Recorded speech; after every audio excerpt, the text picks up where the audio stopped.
nações, luz das nações. Alturas eu sei que há de ver a luz que ilumina, luz das nações, luz das nações. Boa tarde, bem-vindo a mais um programa da Aliança Evangélica Portuguesa. Como hoje é o Dia Mundial da Criança, decidimos nos próximos minutos olharmos para aquela que foi a infância de Jesus. De facto, ele era o próprio Deus que se fez homem, vindo ao mundo e nascendo como um simples bebé em Belém. Na Bíblia não há muitos mais factos, muitos mais relatos sobre a sua infância. Mesmo assim, está escrito que ele crescia fisicamente e que de dia para dia se tornava mais forte e cheio de sabedoria. Mas para descobrirmos mais sobre este assunto, está hoje connosco então a missionária Cristina Ferreira, é também professora de Educação Moral e Religiosa Evangélica. Olá, Cristina, boa tarde, obrigada por estar aqui connosco. Jesus, afinal, também foi criança, como nós? Olá, Sara. Jesus também foi criança como nós. Ele foi uma criança não segundo o nosso contexto ocidentalizado, mas segundo o contexto judaico da sua época. Jesus, até aos 12 anos de idade, ele foi educado pela sua mãe e essa educação foi corroborada pelos rabis da sinagoga, onde ele aprendeu a ler e a escrever. Jesus também brincou, como nós brincamos, e as suas brincadeiras eram tão triviais, como, por exemplo, o jogo do berlinde, o jogo da macaca, da cabra cega e também a proposta de enigmas, aquilo que os meninos chamam de adivinhas. Era assim que ele brincava. A partir dos 12 anos tudo mudava. E também, como manda a tradição judaica, logo em bebé, ele também foi apresentado no templo e dedicado a Deus.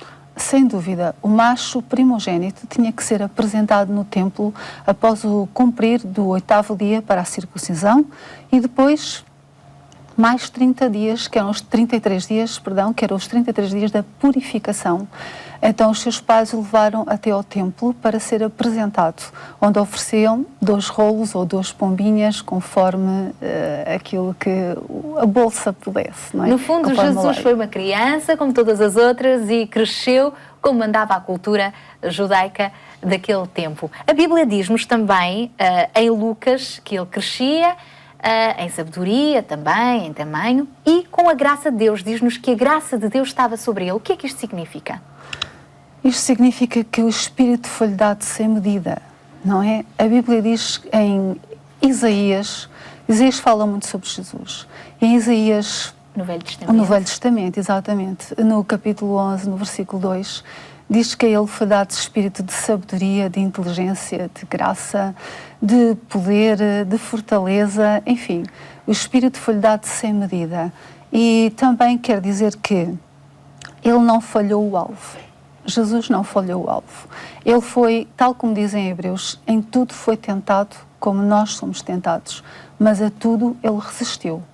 Durante a sua infância, adolescência e juventude adulta, ele foi tentado e passou pelas tentações que nós passamos, mas a tudo ele resistiu. Porque ele era o próprio Deus. Exatamente. E qual era esta missão que o levou a vir ao mundo, a nascer como um bebê e ainda ter de esperar 30 anos até que finalmente começasse a cumprir essa missão? Bom, Jesus teve que esperar o tempo certo, tal como nós temos que esperar o tempo certo para todas as coisas, não é?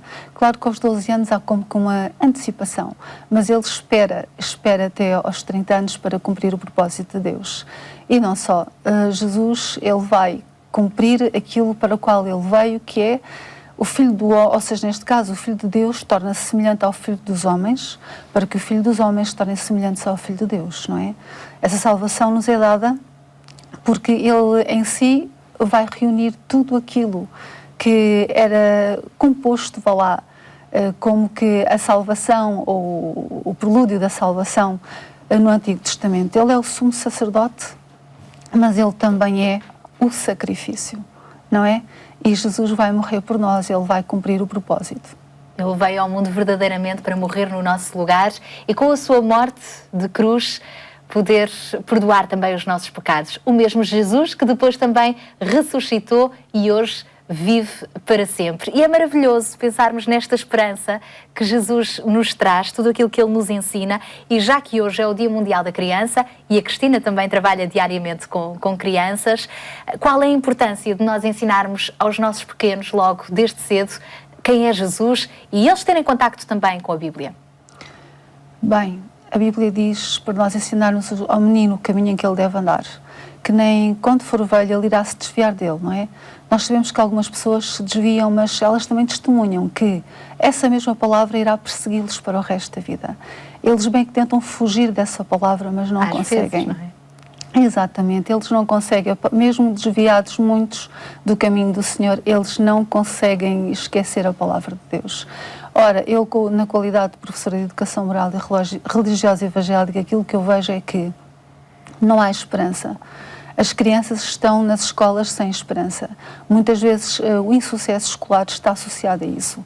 O meu pai e a minha mãe, dizem eles, também são doutores e engenheiros, mas estão desempregados.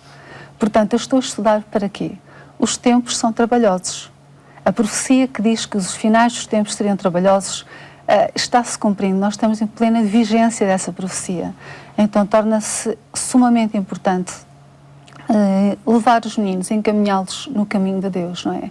Eu, por vezes, fico um bocado chocada com certos pais ou educadores que obrigam os meninos a lavar os dentes, a ir para a cama a horas, a comer a horas, mas não os obrigam a ir à casa de Deus. Aquilo que dizem, a teoria é, mais tarde eles escolhem. Ora, eu só posso escolher mediante duas opções. Se eu tiver apenas uma opção, o que é que eu vou escolher? Neste caso é a opção do mundo que os pais e os educadores estão a dar, mas a opção de Deus não estão a dar. E é interessante que até eu próprio, as pessoas que eu conheço, e ouço até nos órgãos de comunicação, pessoas que não são exatamente religiosas ou porque professem qualquer fé, falam da descristianização da nossa sociedade e da desvalorização dos valores. Aquilo que de antes era positivo, hoje em dia é tomado como negativo e vice-versa. Ora, mediante este tipo de realidade, o que é que as nossas crianças têm para escolher se nós não as conduzirmos nos caminhos do Senhor? Mostrar-lhes o valor do amor, da amizade, do perdão e da esperança que encontramos em Jesus, não é? Exatamente. Muito obrigada, Cristina, por ter estado aqui então à conversa connosco, lembrando que Jesus também foi criança como nós.